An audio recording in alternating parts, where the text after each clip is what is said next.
cordial saludo para todos. Vamos entonces a continuar con la parte de fundamentación de motores.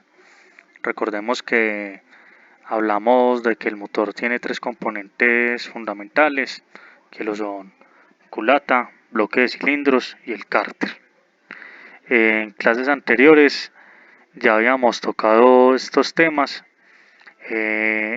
y nos enfocamos con la parte de culata. Acá vamos a hacer un pequeño repaso, lo que sería la parte de bajos de motor, ¿sí? Que ya estuvimos hablando, que encontramos el cárter y que cumple unas funciones, que el cárter cumple una función como depósito de aceite y aparte de eso vamos a encontrar un tapón de drenaje para poder hacer la extracción del aceite y también vamos a encontrar una tubería, un caño o una cañería que se denomina tamiz o colador y es el elemento componente que va a hacer la primera filtración del aceite antes de llegar a la bomba de lubricación.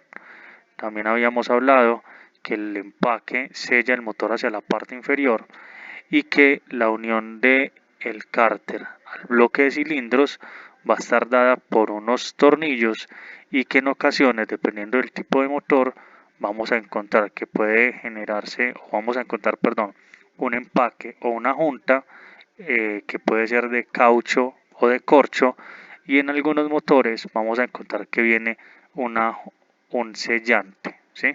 Que es el que va a terminar de hacer el ajuste hacia la parte inferior del motor.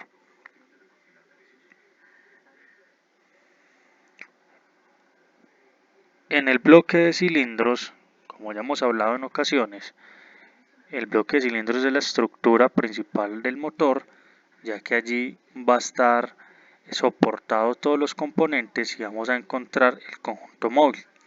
El bloque de cilindros, como su nombre lo dice, va a tener alojados los cilindros para nuestro motor y en este caso vemos acá una figura de un cilindro, en este caso de 4 cilindros en línea, y acá es donde se van a encontrar los cilindros donde van a hacer el movimiento los pistones. Dentro de los bloques de cilindros vamos a encontrar que hay dos tipos. Hay tipos de cilindros donde el bloque es integrado y donde hay bloques de cilindros donde hay camisas. Los bloques de cilindros integrados, como en esta imagen que vemos acá, la perforación que se hace al cilindro es directamente un maquinado, o sea que desde el proceso de la fundición se hace un perforado al interior del cilindro, directamente un maquinado, y es el que va a dejar el acabado para el bloque de cilindros. A este bloque de cilindros se le conoce como bloque sin camisas o bloque de cilindros integrados. Y encontramos los bloques que tienen camisas. En este caso también en la fundición se va a dejar un espacio donde va a ir alojada la camisa, que es esta que vemos acá. Nosotros vamos a encontrar que a la periferia de los cilindros se encuentran unas galerías o unos ductos que son los ductos o galerías de la refrigeración, por donde el refrigerante va a estar circulando para poder extraer la temperatura del motor. Entonces tenemos, recopilando acá, bloques integrados o bloques sin camisas y bloques con camisas. Vamos a tener presente que entre los bloques que tienen camisas hay dos tipos: los bloques de camisas húmedas y los bloques de camisas secas, que ya en un momento vamos a hablar de él. Entonces, en esta imagen, en la anterior que vimos, este es un tipo de bloque donde no tiene camisas, es un bloque sin camisas, ¿sí? O como decíamos ahora, un bloque de cilindros integrados. Y en este que vemos acá es un bloque con camisas. Las camisas pueden ser húmedas o secas y van a ir insertadas en el alojamiento de los cilindros.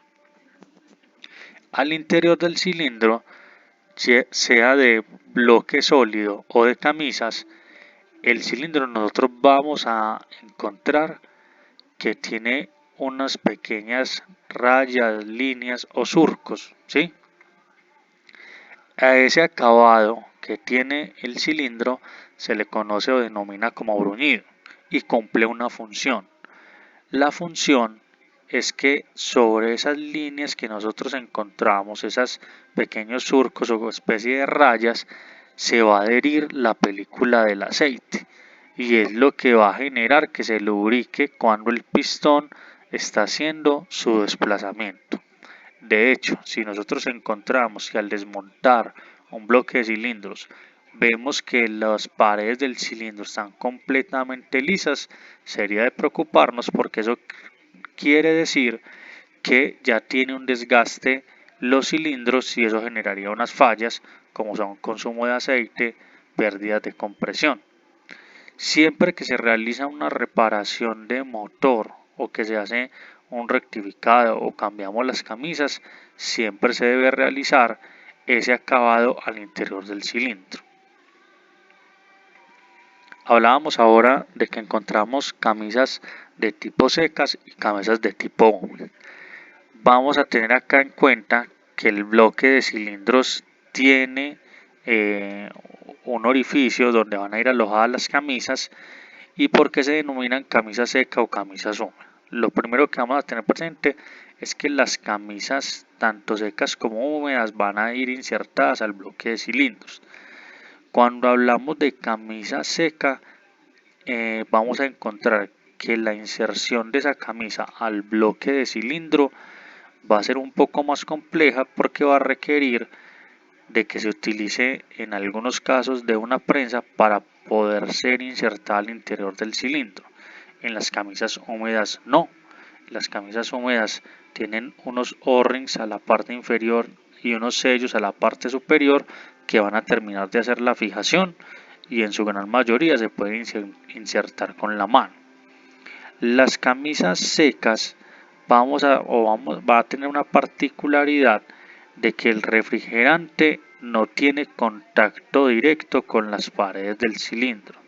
Las camisas húmedas sí, como vemos en esta imagen, las paredes del cilindro, las paredes exteriores del cilindro, sí va a circular refrigerante por esta zona, lo que va a permitir que al circular el refrigerante por esta zona se pueda disipar mucho más fácil el calor. Enseguida vamos a hablar de cuáles son las ventajas de uno y del otro y de cuáles son, si hacemos la comparación con un motor que tenga bloque sólido o que no tenga camisas, que sean directamente maquinadas. Entonces en las camisas secas, las camisas se pueden reemplazar cada vez que se haga una reparación. Eso quiere decir que si se hace una reparación el motor siempre va a quedar estándar, ¿sí? Porque cambiaríamos las camisas, eso también incluiría que debemos de cambiar el conjunto de pistón, ¿sí? Ya estamos hablando ahora que son llamadas camisas secas porque el refrigerante del motor no fluye en la periferia de las camisas, o sea que no hace un contacto, o sea que está antes del contacto de la camisa con el bloque, el refrigerante estaría circulando por acá.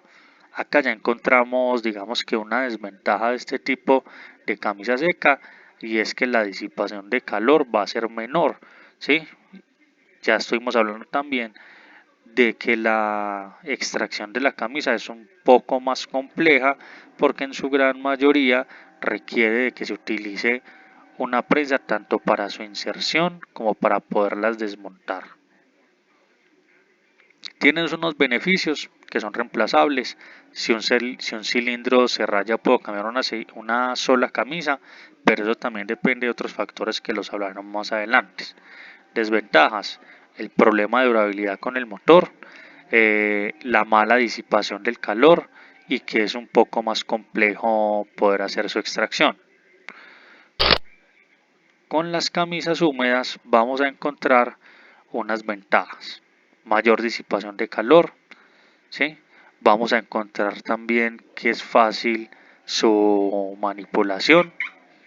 Vamos a tener también que si en un momento requiere una reparación y nosotros requerimos de hacer el cambio de una de las camisas, va a ser, digamos que en este caso no es necesario hacer el desmontaje, sino que podemos hacer el cambio de la camisa no como en un motor de bloque sólido. Otra de las ventajas que siempre quedaría estándar el motor. ¿Cuáles serían las desventajas de este tipo de motores de camisas húmedas? Sería que como el refrigerante está circulando en la periferia, si no se hace una buena instalación de las camisas y que en la parte inferior llevan unos O-ring y en la parte superior llevan unos casquillos o unas arandelas, se puede generar que el refrigerante se mezcle hacia la parte superior o que vaya hacia la parte inferior. Pero si hablando de los motores diésel, nosotros vamos a encontrar que en su gran mayoría, sobre todo hablando de servicio pesado, van a utilizar de este tipo de camisas.